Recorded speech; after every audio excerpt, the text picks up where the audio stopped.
देखिए dear students, इससे पहले वाले लेक्चर में हम डील कर चुके हैं कि किस प्रकार से रेस्पिरेशन होता है प्लांट्स के अंदर। थोड़ा हल्का फुल्का हम उसका आइडिया ले चुके हैं।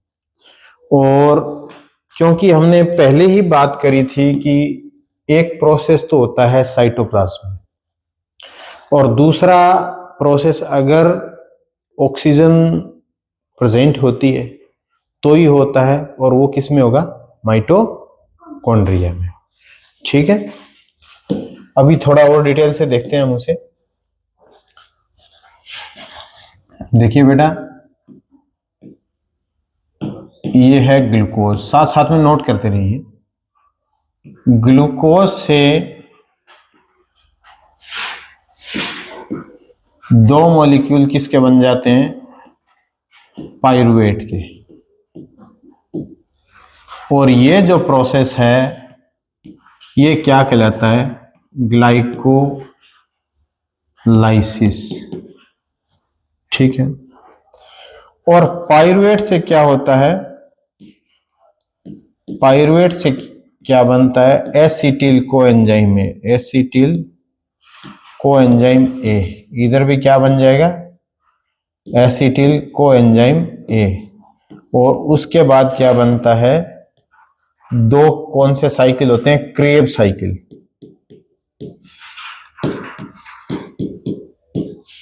ठीक है, और क्रेब साइकिल से क्या निकलते हैं? NADH2 और FADH2। और ये जो चेंज होते हैं ये किस में चेंज होते हैं? ATP में चेंज होते हैं। लेकिन इसके लिए जो प्रोसेस होता है ETS, इलेक्ट्रॉन ट्रांसपोर्ट सिस्टम। अब देखो जरा सामने एक बार बोर्ड पे बेटा, यहां से लेकर के ये जो प्रोसेस है ये तो होता है साइटोप्लाज्म में। ठीक है, और यहां से लेकर के जो आगे का जो प्रोसेस है ये किस में होता है? माइटोकॉन्ड्रिया में। ठीक है, ये जो आपके पाइरुवेट बन जाते हैं, ये पाइरुवेट ट्रांसफर हो जाते हैं। किस में ट्रांसफर हो जाते हैं? माइटोकॉन्ड्रिया में, और सारा काम आगे माइटोकॉन्ड्रिया में चलता है। तो ये जो क्रेब साइकिल है ये माइटोकॉन्ड्रिया की कौन सी जगह होता है? मैट्रिक्स में। याद रखना, मैट्रिक्स में। और जब क्रेब साइकिल के दौरान क्या बनता है बेटा? NADH2। NADH2 से जो ATP प्राप्त करने का जो प्रोसेस है वो प्रोसेस कहलाता है इलेक्ट्रॉन ट्रांसपोर्ट सिस्टम। और ये इलेक्ट्रॉन ट्रांसपोर्ट सिस्टम कहां चलता है? माइटोकॉन्ड्रिया की इनर मेम्ब्रेन पर। एक बार फिर से ध्यान दें, तीन मेजर प्रोसेस है। साइटोप्लाज्म में होने वाला प्रोसेस है सबसे पहला ग्लाइकोलिसिस। ग्लाइकोलिसिस के बाद ये ट्रांसफर हो जाता है पाइरुवेट। कहां ट्रांसफर हो जाता है? माइटोकॉन्ड्रिया में। ठीक है, और वहां पर जो क्रेब साइकिल होता है वो किस में होता है? माइटोकॉन्ड्रिया की मैट्रिक्स में। अब जो वहां पर क्रेब साइकिल होने के बाद वहां पर जो NADH2 बन जाते हैं, वो NADH2 से ATP बनने का जो प्रोसेस होता है वो ETS कहलाता है। और वो कहां होता है? इनर मेम्ब्रेन पर। समझ गए इतना प्रोसेस? ठीक है, तो ये किस पर होता है? इनर मेम्ब्रेन पर। ये यहां पर नोट कर लो बेटा, इनर मेम्ब्रेन पर। ठीक है, और ये जो क्रेब साइकिल होता है ये किस में होता है? मैट्रिक्स, माइटोकॉन्ड्रिया की मैट्रिक्स में होता है। ठीक है, कर लिया नोट आप लोगों ने?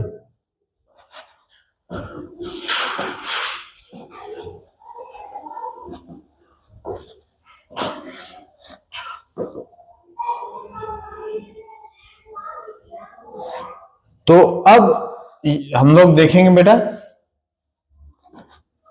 पहली चीज तो ये देखेंगे कि ग्लाइकोलिसिस कैसे होती है।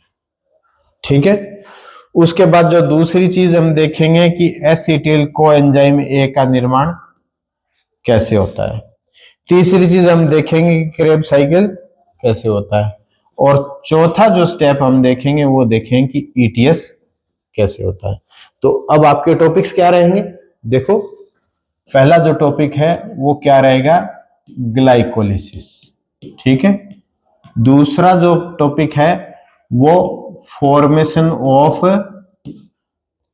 एसिटिल कोएंजाइम ए, और जो तीसरा जो टॉपिक रहेगा वो रहेगा क्रेब्स साइकिल, और जो चौथा टॉपिक है वो रहेगा ETS। समझ गए? अब ये टॉपिक नोट कर लीजिए। अब आपको इतना प्रोसेस समझ में आया ना बेटा? हम क्या पढ़ रहे हैं? रेस्पिरेशन, और रेस्पिरेशन में भी हम एरोबिक रेस्पिरेशन पढ़ रहे हैं, ये मानते हुए कि वहां पर ऑक्सीजन प्रेजेंट है, और जब ऑक्सीजन प्रेजेंट होती है तो ये चारों स्टेप जरूर होते हैं। ठीक है, तो अब हम केवल इन स्टेप को पढ़ेंगे, फिर हम देखेंगे कि अगर ऑक्सीजन एब्सेंट होती है तो फिर क्या होता है, लेकिन पहले ये इंपॉर्टेंट स्टेप्स है, ये हम पढ़ लेते हैं। ठीक है, तो हेडिंग लगाइए glycolysis.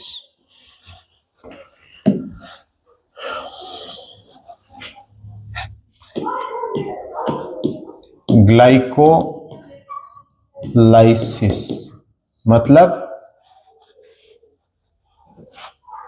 Breakage of glucose, glucose का टूटना क्या कहलाता है? ग्लाइकोलाइसिस। लाइसिस मतलब टूट जाना। इसकी लोकेशन कहां है? कहां होता है बेटा? ये होता क्या कहां है? सेल के कौन से पार्ट में होता है? साइटोप्लाज्म में, या आपकी किताब में लिखा होगा साइटोसोल में, एक ही चीज है। ठीक है, अब हम इसको पढ़ना शुरू करते हैं बेटे। सबसे पहले होता है ग्लूकोज, थोड़ा शॉर्ट फॉर्म में लिखूंगा मैं। ठीक है, ग्लूकोज किस में चेंज हो जाता है? थोड़ा ऊपर कर लेते हैं, थोड़ा ऊपर करेंगे तो सही रहेगा। देखिए बेटा, ग्लूकोज, ग्लूकोज किस में चेंज होता है? ग्लूकोज 6 फॉस्फेट के अंदर। ठीक है, ग्लूकोज 6 फॉस्फेट में चेंज हो रहा है, इसका मतलब वहां पर फॉस्फेट इस्तेमाल हो रहा है, पहले तो फॉस्फेट नहीं था। तो इस प्रक्रिया के अंदर, इसके अंदर क्या आता है? एक ATP आता है, और ATP से एक बन जाता है ADP, और फॉस्फेट इसके साथ जुड़ जाता है। एडिनोसिन ट्राइफॉस्फेट से एडिनोसिन डाइफॉस्फेट बन जाता है, और उसका जो एक फॉस्फेट है वो किसके साथ जुड़ जाता है? ग्लूकोज के साथ। इसलिए ये क्या हो गया? ग्लूकोज 6 फॉस्फेट, 6 नंबर कार्बन पर।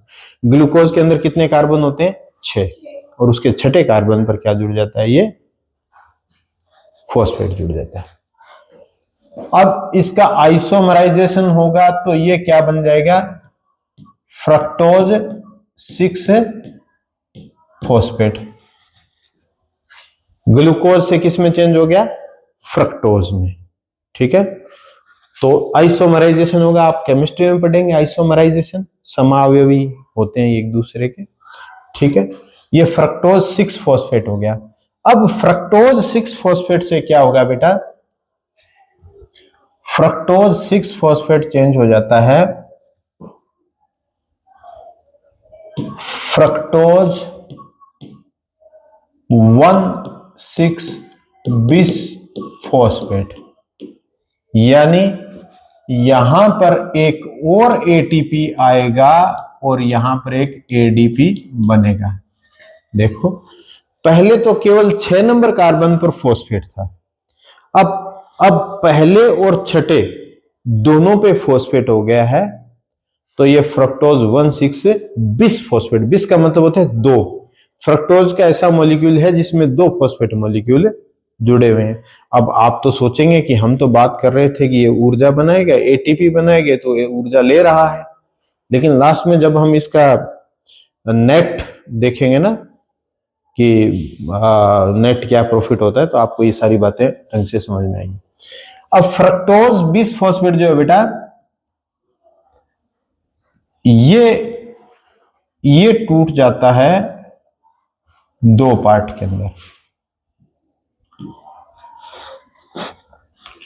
ये हो जाता है PgPgAl, ये शॉर्ट फॉर्म है PgL, फास्फोगिल्सरेल्डिहाइड, ठीक है। और दूसरा डाई हाइड्रोक्सी एसीटोन फॉस्फेट, ठीक है। अब एक बात यहां ध्यान दीजिए बेटा, ग्लूकोज के अंदर कितने कार्बन थे? 6, इनमें भी 6, इनमें भी 6, इसमें भी 6। अब ये 6 कार्बन वाला मॉलिक्यूल, 3 कार्बन वाला ये और 3 कार्बन वाला ये, दो में टूट गया ना, ठीक है, टूट सकता है, ठीक है। ये दोनों एक दूसरे में परिवर्तित भी हो सकते हैं, इसके एंजाइम्स हम लास्ट में लिखेंगे, ठीक है।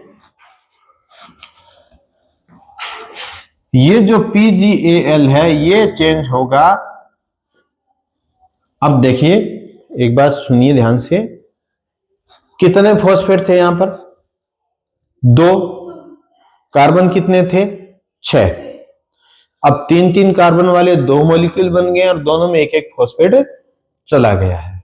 तो फॉस्फोगिल्सरेडिहाइड और डाइहाइड्रोक्सी एसीटोन फॉस्फेट, एक फॉस्फेट इसमें, एक फॉस्फेट इसमें। तो यहां से PgAl किस में चेंज होगा? 1,3-डाई PgA, इसमें चेंज होगा, ठीक है। इसमें चेंज होगा तो यहां पर क्या होगा, जरा गौर करिएगा,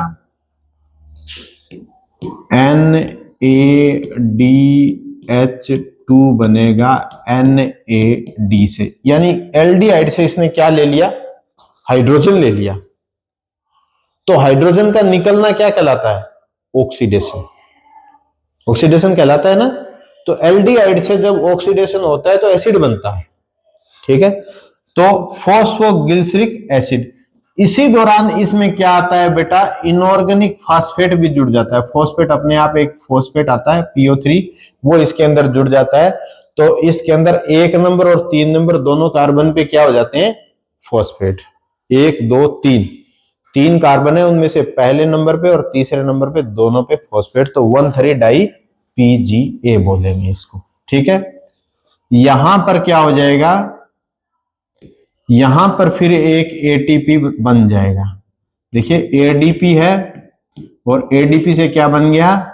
ATP, यानी एक फॉस्फेट निकलेगा तो ये क्या बन गया? 3PgA, एक निकल गया, पहले 2 थे ना, ठीक है। अब फॉस्फेट अपनी लोकेशन चेंज कर लेता है तो ये क्या बन गया? 2PgA, ठीक है। फिर अपने अंदर कुछ चेंज और करता है तो ये क्या बन गया? Phosphoenol pyruvate. और फॉस्फोइनोल पाइरुवेट क्या करता है? एक ATP निकाल देता है, ADP से क्या बना देता है? ये ATP, और ये क्या बन जाता है? पाइरुवेट। नोट करते चलिए साथ साथ में।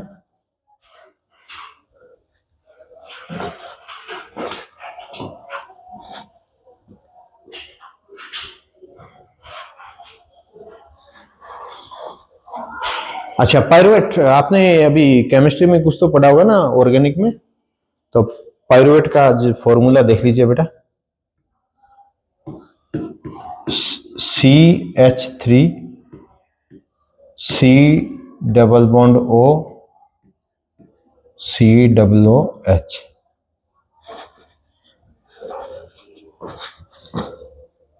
ये क्या है? पाइरुवेट। कितने कार्बन है इसमें, गिनो जरा? 3 है, 3 है ना। अच्छा, अब एक और चीज यहां पे देखिए, धीरे धीरे चीजें, यहां तक तो आपको समझ में आया कि ये 6 कार्बन वाला था और 6 कार्बन वाले से 3 कार्बन वाला ये और 3 कार्बन वाला ये, यानी एक मॉलिक्यूल 3 कार्बन वाला PgAl बन गया और एक मॉलिक्यूल क्या बन गया? DHAP। अब मैं ये कहता हूं कि DHAP का एक मॉलिक्यूल इसमें भी चेंज हो गया, इसलिए PgAl के कितने मॉलिक्यूल बन गए? पहले तो एक था, अब DHA भी इसमें चेंज हो गया तो कितने मॉलिक्यूल हो गए? 2। ठीक है, तो आगे की सारी रिएक्शन दो दो मॉलिक्यूल में चलेगी, क्यों? DHAP नहीं भाग लेता है आगे, PgAl ही भाग लेता है, तो PgAl चलता है इधर। अब जरा देखते जाना, तो यहां पर दो ही तो NAD यूज होंगे और दो ही NADH2 बनेंगे। ठीक है, दो ही या इनऑर्गेनिक फॉस्फेट यूज होंगे, यहां दो ADP यूज होंगे और दो ही ATP बनेंगे। ठीक है, यहां पर भी दो ही ADP यूज होंगे, दो ही ATP बनेंगे, ये भी दो मॉलिक्यूल होंगे और ये भी दो मॉलिक्यूल, सारे दो मॉलिक्यूल में चलेंगे ना, तो पाइरुवेट के लास्ट में कितने मॉलिक्यूल बन जाएंगे?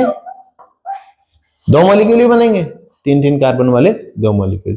तो यहां 6 कार्बन वाला शुरू हुआ था, तो 3-3 कार्बन वाले दो मॉलिक्यूल बन जाएंगे। इतना बात समझ में आई आपको? अब हम एंजाइम्स की बात करते हैं बेटा, बहुत सरल सी बात है। जहां भी एटीपी का रोल है, एटीपी निकल रहा है, बन रहा है, वहां पर एक एंजाइम आएगा। सिंपल सी बात है, वहां पर कौन सा एंजाइम आएगा? काइनेज। ठीक है, ग्लूकोज 6 फास्फेट और फ्रक्टोज 6 फास्फेट दोनों एक दूसरे के क्या है? आइसोमर है। तो यहां पर जो एंजाइम आएगा वो कौन सा आएगा? Enzyme isomerase, isomerase. ठीक है, अब यहां पे देखिए एटीपी का रोल है ना, तो यहां पर भी कौन सा एंजाइम आएगा? काइनेज। ठीक है, यहां पर एक अलग से एंजाइम आएगा, जिस एंजाइम का नाम होगा एल्डोलेज। ठीक है, और दोनों को एक दूसरे के अंदर चेंज करने वाला जो एंजाइम आता है वो आता है ट्रायोज, ट्रायोज आइसोमेरेज।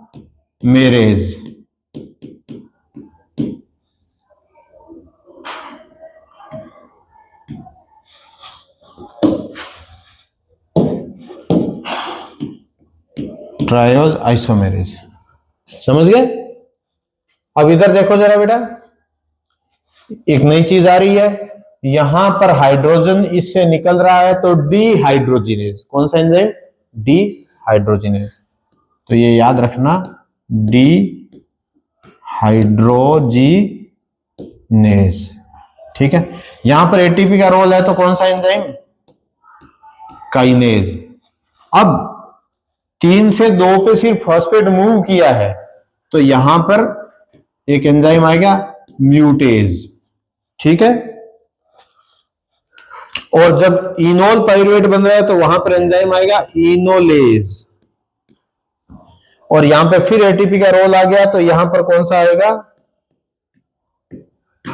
काइनेज। देखो जरा, सरल सा है, एक नियम है, उन नियमों का अगर आप पालन करेंगे तो ये आपको कंप्लीट आपको दिखाई देगा। तो ये सारा प्रोसेस क्या कहलाता है? ग्लाइकोलाइसिस। होता कहां है ये? साइटोप्लाज्म। पहला मॉलिक्यूल कौन सा है इसका? ग्लूकोज। लास्ट प्रोडक्ट क्या है इसका? पाइरुवेट। पहले मॉलिक्यूल में कितने कार्बन मॉलिक्यूल है? 6। लास्ट मॉलिक्यूल में कितने कार्बन हैं एटम्स? 3। ठीक है, अब हम देखते हैं थोड़ा सा एटीपी का हिसाब किताब। देखो जरा, यहां पे एक एटीपी लगा, यहां पर एक एटीपी लगा। ठीक है, यहां पर 2 एटीपी बने और यहां पर 2 एटीपी बने। तो एटीपी बने कितने? टोटल कितने बने? 4। लगे कितने? 2।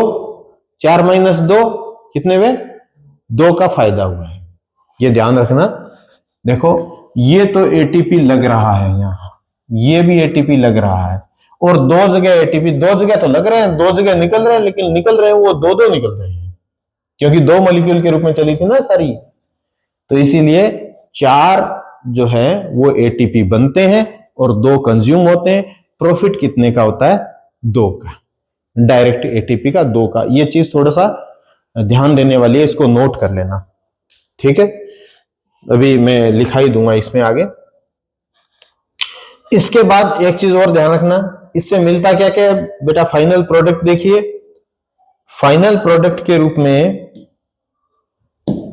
आपको क्या क्या मिलता है, पायरुवेट, ठीक है, NaDH2,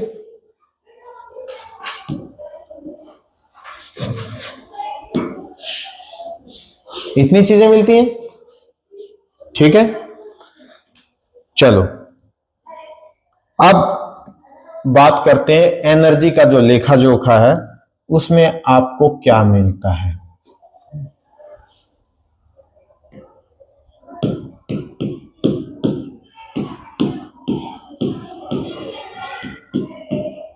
एटीपी कितने प्रोड्यूस हुए, 4, ठीक है। एटीपी कंज्यूम्ड क्या हुए, 2। नेट प्रॉफिट कितने एटीपी, 2। क्लियर है ना आपको, ठीक है। इसके अलावा कितने मिले हैं आपको, क्या चीज मिलती है, NaDH2 के कितने, 2 मॉलिक्यूल्स। अब देखते जाना, एक बात और ध्यान रखना, ये NaDH2 जितने भी बनते हैं, ये सिर्फ NaDH2 नहीं रहता है, इससे क्या बनते हैं, इससे एटीपी बनते हैं, ठीक है। एक NaDH2 से कितने एटीपी बनेंगे ये हमेशा याद रखना। अभी फिगर बता रहा हूं मैं, क्यों बनते हैं इतने ये हम आगे डील करेंगे, लेकिन अभी सिर्फ इतना याद रख लेना कि कितने एटीपी बनते हैं। कितने एटीपी बनते हैं NaDH2 से, NaDH2 से कितने एटीपी बनते हैं, NaDH2 से बनते हैं 3 एटीपी। एक NaDH2 से कितने बनेंगे, 3 एटीपी। तो ये जो एटीपी हम बात कर रहे थे ना, 4 और 2, ये तो डायरेक्ट ही थी चीजें, ठीक है। लेकिन जो NaDH2 से बनेंगे, तो NaDH2 कितने बने थे हमारे, 2। एक से कितने बन रहे हैं, 3। 2 से कितने बनेंगे, 6। तो 6 एटीपी इनसे मिल जाएंगे बेटा आगे चल के। अभी तो डायरेक्ट ही 2 की बात कर रहे हैं हम, 6 इनसे मिल रहे हैं, देखो 6 तो इनसे मिल रहे हैं और 4 डायरेक्ट मिल रहे थे, तो 10 एटीपी बने थे और 10 में से 2 लग गए, तो कितने एटीपी बचे, 8। वैसे देखा जाए तो 8 एटीपी का फायदा होता है। लेकिन ये जो बात कर रहे हैं ना, ये NaDH2 से एटीपी बनने वाली बात, ये कब संभव होगा, जब एरोबिक रेस्पिरेशन होगा, ऑक्सीजन प्रेजेंट होगी। अगर ऑक्सीजन प्रेजेंट नहीं होती है तो ये नहीं बनते हैं। तो डायरेक्ट एटीपी का अगर आपसे बात करें कि डायरेक्ट एटीपी कितने प्राप्त होते हैं, 4। नेट प्रॉफिट कितने का होता है, 2 का। डायरेक्ट और इनडायरेक्ट मिलाकर के बात करें तो कितने एटीपी बनते हैं, 10। कितने लग जाते हैं, 2। प्रॉफिट कितने का होता है, 8 का।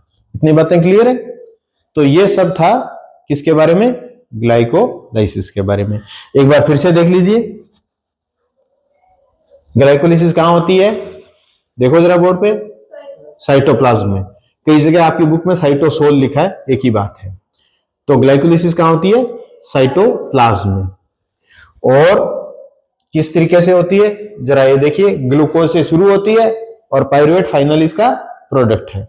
ग्लूकोज में कितने कार्बन एटम्स हैं, 6। पायरुवेट में कितने हैं, 3। देखिए फर्स्ट स्टेप क्या है, ग्लूकोज से ग्लूकोज 6 फास्फेट, एक फास्फेट आता है एटीपी से, ठीक है। सेकंड स्टेप क्या है, ग्लूकोज 6 फास्फेट से फ्रक्टोज 6 फास्फेट का बनना। फ्रक्टोज 6 फास्फेट में एक और फास्फेट आता है, तो फ्रक्टोज 1,6 बिस फास्फेट, 2 फास्फेट आ गए। ये फिर क्या हो जाता है, एल्डोलेज की प्रेजेंस के अंदर पीजीएल या डीएचएपी दोनों के अंदर मर जाता है। दोनों के अंदर 3-3 कार्बन एटम्स हैं।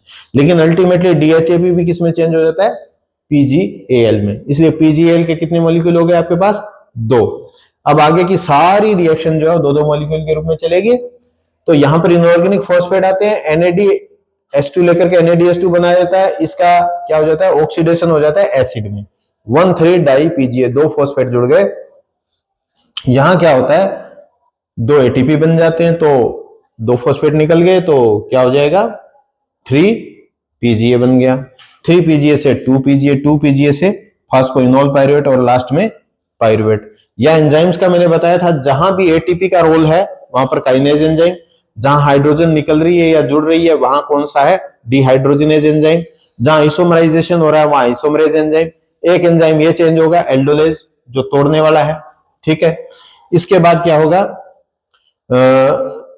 ये इनोलेज एंजाइम है, ये ध्यान रखने वाला है। एक ये म्यूटेज एंजाइम, बस बाकी सारी चीजें लगभग आपको पता है ही। ये क्या बन गया लास्ट में, पायरुवेट। अब इसको नोट कर लीजिए, पायरुवेट का आप अच्छे तरीके से आप नोट कर लें ताकि आप इसको आगे डील करें। ये देखना बेटा, CH3 C double bond O और C डबल OH, ये क्या बन गया है, पायरुवेट।